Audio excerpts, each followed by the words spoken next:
I'm going to present the industrial designer and architect who is Gary Thomas Ribolt. And first, I'm going to give a background about him, how did he start with his design career and everything, and then some of his, the movement that he was in, and some of his work. He was born in Utrecht in 1888. He was a son of a joiner, which is a carpenter. He left school at 11, so he can learn the job of his father, and he started to work for C.G. Beyer as a draughtsman. It's like in the class of descriptive geometry, like drawing plans and everything.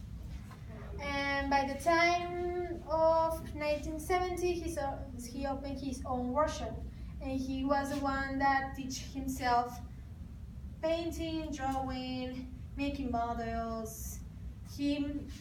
As you can see, he didn't go to a college like the other designers. He learned everything for working and having experience about it.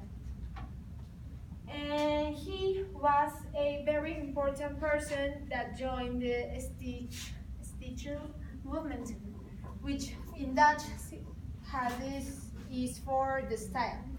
It's an artistic movement that started in 1970 at Amsterdam. This movement was inspired by the Picasso paintings, and it's like an abstraction of an universal style that is a kind of a reduction. You only have the simple forms, the simple things, and the simple colors. There are the red, yellow, and blue, and also the gray, white, and black. And this was inspired by the Cubist painting, like Picasso.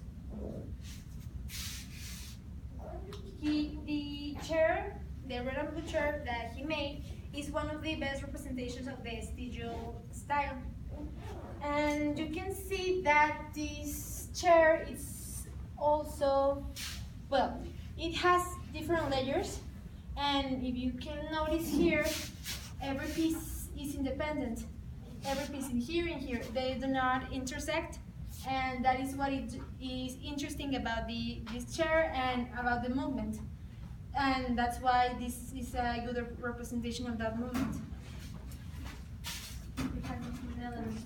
Also, this was a first prototype, the black one, but then when he joined the movement, he decided to change it so it could be with what it states, the red, the blue, that it has to be simple as that. Another chair that he made is this minimalistic style, which is made of 4 flat wooden tiles. And I don't know if you can see it, but it has double tailed joints. But this means that this part, every piece is joined together, in this and this. And this chair was designed for this other project that he had with a collaboration of Schroeder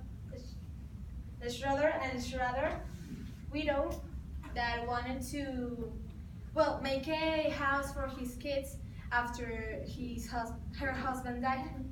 And this is also the chair, the durable chair, and the Schroeder house are one of the biggest and most recognized projects of the Stitch movement and of him. Also, these are other examples like the Hochschild chair, hanging lamp, and side table. And for a time, his works were neglected when the rationalism came in. But later in the 1920s was recovered for a change of the style. Any questions?